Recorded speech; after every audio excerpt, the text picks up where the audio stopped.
Hello friends, welcome to Lexmi.com.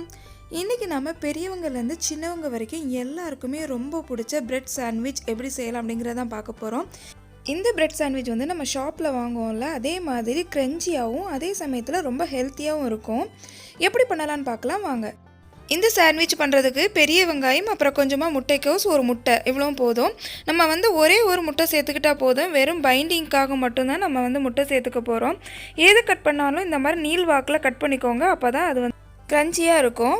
நீங்கள் வந்து ஆம்லேட்டுக்கு பொதுவாக நம்ம எப்போவுமே கலந்துக்கோம்ல அதே மாதிரி கலந்துக்கோங்க. இதில் வந்து நான் கொஞ்சமாக சில்லி ஃப்ளேக்ஸும் சால்ட்டும் சேர்த்துக்கிறேன். நீங்கள் சில்லி ஃப்ளேக்ஸ் வந்து இல்லை அப்படின்னா அதுக்கு பதிலாக பெப்பர் கூட சேர்த்துக்கலாம். பெப்பர் தூள் இருக்கும்ல அது கூட கொஞ்சமாக சேர்த்துட்டு நம்ம பொதுவாக எப்போவுமே ஆம்லேட்டுக்கு கலந்து எடுத்துக்கோம்ல அதே மாதிரி கலந்து எடுத்துக்கோங்க. அடுத்து நம்ம வந்து ப்ரெட்டை வந்து சூடு பண்ணி எடுத்துடலாம். தவா சூடானதும் அதில் கொஞ்சமாக பட்டர் சேர்த்துக்கோங்க. பட்டர் மெல்ட் ஆனதும் நம்ம வந்து ப்ரெட்டை வந்து டோஸ்ட் பண்ணி எடுத்துடலாம். நான் இன்றைக்கி வீட் ப்ரெட்டு தான் எடுத்திருக்கேன். நீங்கள் எந்த ப்ரெட்டு வேணாலும் எடுத்துக்கோங்க. ஸோ ப்ரெட்டை வந்து ரெண்டு பக்கமும் நல்லா கோல்டன் கலர் ஆகிறது வரைக்கும் நம்ம டோஸ்ட் பண்ணி எடுத்துக்கலாம். இப்போ நம்மளோட ப்ரெட்டு வந்து ரெடி ஆகிடுச்சு. நெக்ஸ்ட் வந்து அதே தவாவில் கொஞ்சமாக பட்டர் சேர்த்துட்டு அதில் வந்து நம்ம ஆல்ரெடி கலந்து வச்சுருக்கோம்ல அதை சேர்த்துடலாம். வெங்காயம் முட்டைக்கோஸ் எல்லாமே சேர்த்து கரெக்டாக இருக்குது. நம்ம ஆம்லேட்டுக்கு இன்னும் எக்ஸ்ட்ராவாக வந்து கொஞ்சமாக எக்கு சேர்த்துக்குவோம். இது ஜஸ்ட் பைண்டிங் அப்படிங்கிறதுனால மட்டும்தான் ஒரே ஒரு எக்கு சேர்த்துருக்கோம். ஒரே ஒரு எக்கு சேர்த்துக்கிட்டோம் மட்டும்னா தான் அது வந்து நல்லாவே கிறிஸ்பியாக வரும். அப்படி இல்லைன்னா ஆம்லேட் மாதிரி ஆகிடும். இதை வந்து ரொம்பவே கோல்டன் கலர் ஆகிறது வரைக்கும் விட்டுறக்கூடாது. அந்த எக்கு மட்டும் வேகிற அளவுக்கு நம்ம வந்து மாற்றி போட்டுட்டு டக்குன்னு எடுத்துட்டோம் அப்படின்னா தான் அந்த க்ரன்ச்சினஸ் வந்து நமக்கு அப்படியே இருக்கும். இது அப்படியே வேகட்டும். ஒரு நிமிஷத்தில் வந்து நமக்கு வந்து ரெடி ஆகிடும். இப்போ வந்து திருப்பி போட்டுடலாம். அந்த வெங்காயம் முட்டைக்கோஸ் எல்லாமே நல்லா வெந்துடக்கூடாது. திருப்பி போட்டுட்டு ஒரு நிமிஷத்துலேயே நம்ம வந்து இதை எடுத்துடலாம்.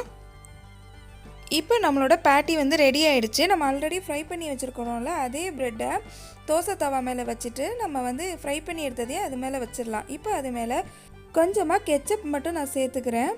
ஏன்னா குழந்தைங்களுக்கு கெச்சப் சேர்த்து கொடுக்கும்போது தான் அவங்க வந்து ஜாலியாக சாப்பிடுவாங்க. அதனால் கொஞ்சமாக சேர்த்துட்டு இந்த மாதிரி ஃபுல்லாக ஸ்ப்ரெட் பண்ணி விட்டுக்கலாம். ஸ்ப்ரெட் பண்ணி விட்டுட்டு நமக்கு எவ்வளோ தேவையோ அந்த அளவுக்கு வந்து சீஸ் வச்சுக்கோங்க.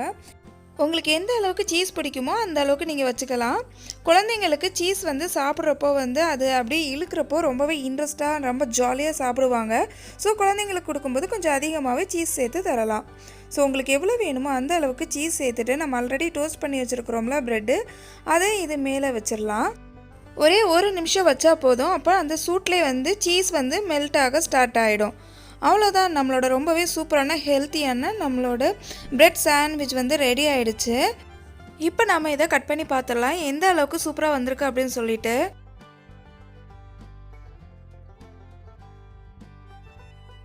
நம்ம உள்ளே வச்சுருந்த சீஸ் எல்லாம் நல்லாவே மெல்ட் ஆகிடுச்சு. பார்க்குறப்பவே உங்களுக்கு தெரியும் எந்த அளவுக்கு மெல்ட் ஆகிருக்கு அப்படின்னு சொல்லிட்டு. நம்மளோட சூப்பரான எம்மியான சாண்ட்விச் ரெடி ஆகிடுச்சு. ஓகே ஃப்ரெண்ட்ஸ், இந்த ரெசிபி உங்களுக்கு பிடிச்சிருக்கும் அப்படின்னு நினைக்கிறேன். இந்த ரெசிபி உங்களுக்கு பிடிச்சிருந்துச்சு அப்படின்னா மறக்காமல் Lexmi.com சேனல் சப்ஸ்கிரைப் பண்ணிடுங்க. கூடவே உங்களோட ஃப்ரெண்ட்ஸ் அண்ட் ஃபேமிலி கூட ஷேர் பண்ணிக்கோங்க. இதே மாதிரி இன்னொரு சூப்பரான சிம்பிளான ரெசிபியில் வந்து நான் உங்களை மீட் பண்ணுறேன். அது வரைக்கும் நன்றி, வணக்கம்.